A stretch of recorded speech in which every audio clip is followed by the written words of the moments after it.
America's favorite team, God's least favorite team, the Dallas Cowboys. It has been 30 years since the Cowboys won a Super Bowl. The first ever flip phone had just come out. Tupac was still alive. Lamar Jackson and Joe Burrow had not even been born. 30 years is a long damn time. But today, we ask, is that 30-year drought coming to an end? Are the Dallas Cowboys contenders, or are they pretenders? Now look, most people like to hate on the Cowboys because it's meme culture, you know, it's the Cowboys, bro. They always suck. They're never gonna win. But today, we're giving them a fair shot. We're doing a deep dive on the roster, their offseason, how they played last year, and how we think they'll play this year. And we're gonna give them a fair shot at, you know, are they contenders or pretenders? The Cowboys went 7-9-1 last year with a historically bad defense. Ranked dead last in points allowed, 30th in defensive yards allowed, dead last in third down stop rate, and they allowed 59 total touchdowns, including a league-high 24 rushing touchdowns and 35 passing touchdowns. So yes, I do understand their defense was bad, but I'm going to let that segue into our next topic of discussion, and that's their offseason. They had a bad defense, so what did they do this offseason? They tried to fix that. They went and got Jalen Thompson, who was the starting safety for the Cardinals last season, picked up Quinnen Williams, drafted Caleb Downs, added Rashawn Gary, D. Winters. They made a lot of moves to beef up that defense, which I am a big fan of that. They also added Marquez Valdez-Scantling to try to beef up that receiver core outside of their big two. But they added a lot this offseason. But if you look at their losses, they didn't really lose anybody. They lost Jalen Tolbert, which, I mean, if you care, you care. I don't think it's that big of a deal. He is solid, but they still have Ryan Flournoy. Like I said, they added Marquez Valdez-Scantling, so I don't think that's a big hit, especially when you have George Pickens and CeeDee Lamb at 1 and 2. I mean, yeah, you want to have a good 3, but it's not the end of the world if you lose Jalen Tolbert. So not a bunch of losses for them. It was a pretty good offseason for the Dallas Cowboys. So we talked about their defense last year. We talked about, you know, what they added to improve it. But they still have zero depth in the secondary. I like Kobe Durant. I like Jalen Thompson.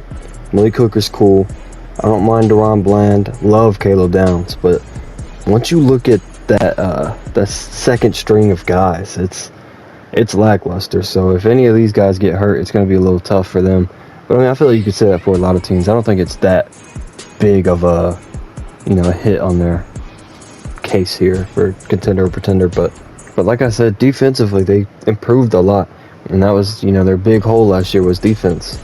And they go out and get Quinnen Williams, and they draft Caleb Downs, they add Rashawn Gary, they add D. Winters. So I like what they did. And last season, Christian Parker, their defensive coordinator, he ran this disguise scheme, and like I really liked what I saw out of that.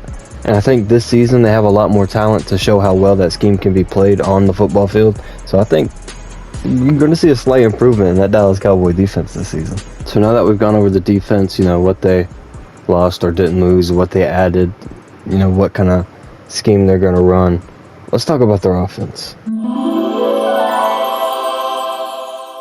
The Dallas Cowboys averaged the most yards on offense per game in the NFL last season.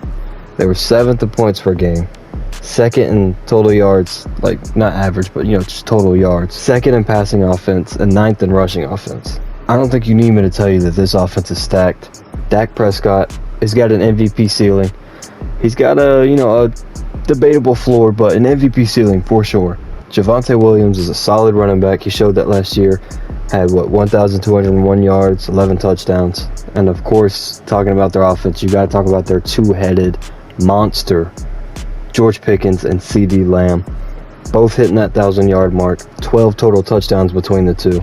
The offense is nasty. It just goes without saying. The offense is nasty. There is one question mark on their offense, and that's at left tackle. This year, they'll be rolling with either Tyler Guyton or Nate Thomas.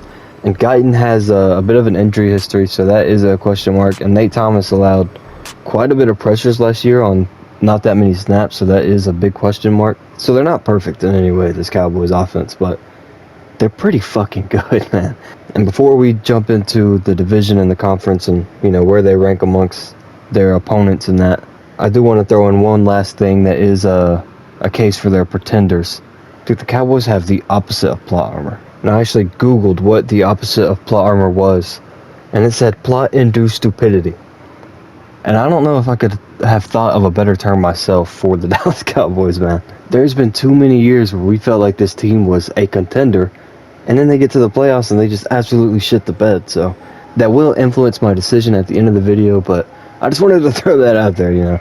But let's get into the division and, you know, maybe the conference, and let's see how they compete and stack up against the other guys to really decide if they are contenders or pretenders. The Cowboys are in probably the most polarizing division in football, the NFC East. You got the Philadelphia Eagles, obviously the Dallas Cowboys, Washington Commanders, and the New York Giants. So talking about the division, we obviously got to bring up the Philly Eagles, a lot of people's favorites every season, for good reason. Stacked offense, stacked defense. You know, you got Saquon Barkley, got Devontae Smith. They did lose A.J. Brown this year, but they drafted Mekhi Lemon. They added a couple pieces on defense, Tariq Woolen, the guy from Minnesota, I can't think of his name right now. I'll add him in here because I can't think of his name, but I don't want to go too in-depth on the Eagles because I do want to do a video on them in this series. But look, the Eagles will probably win the division. They're obviously the biggest threat in the division to Dallas. They're defensively better, so it'll be a tough, they could split, but the Eagles will probably win the division. Going on to the Washington Commanders, and I think 2024 was just lightning in the bottle for them. It sucks to see because I do like James Daniels, I do like Terry McLaurin, but this just isn't like a great football team. It's not a bad football team by any means, but in the era we're in right now where I feel like almost every team can beat any other team on any given Sunday, this is just, it's not a good enough football team to compete. And I don't see them being a problem for the Dallas Cowboys. They did add Chigakonkwo, sorry if I'm saying that wrong, but I do like him. I like Antonio Williams, who they got in the draft, but according to their depth chart, they're going to have Luke McCaffrey at receiver 2. And I mean, that alone just, it kind of turns me off of this team, so I'm not too worried about them. But that takes us into the New York Football Giants. And hey, I love their offseason, man. They did a lot of great things this year. They brought in John Harbaugh, brought in my boy Calvin Austin, drafted Arvell Reese, brought in DJ Reader and Shelby Harris, Greg Newsome. Like, this is a very underrated football team, but I don't think that they're not ready yet to, you know, compete with the Cowboys and the Eagles. They are good though. I think they'll probably split with Dallas. Those are going to be some very good football games, so if you see that on TV, you better watch that one.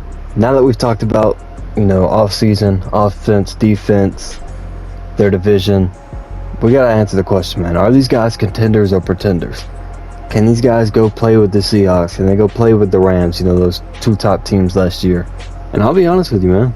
I think for the first time in a long time, the Dallas Cowboys are contenders. I think this is a team you're going to have to look out for this year, man. I think they did just enough on defense to whip this team into shape.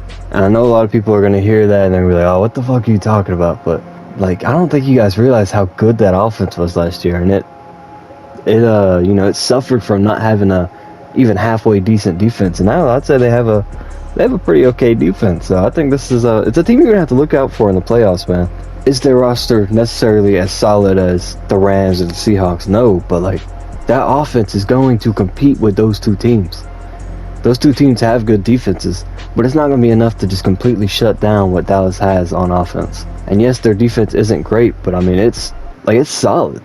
They're going to be able to compete with teams like Seattle and LA. And I mean, I think they can contend for a Super Bowl. Am I saying they're going to win it? No, do not freak out. I'm not going to say that they're going to win the Super Bowl, but I think they have a chance to contend for one. So if you disagree with me, which I'm sure you do, let me know in the comments. If you agree with me, thank you. You know, it's pretty rare these days, but I appreciate you guys for watching, man, and I'll see you in the next one.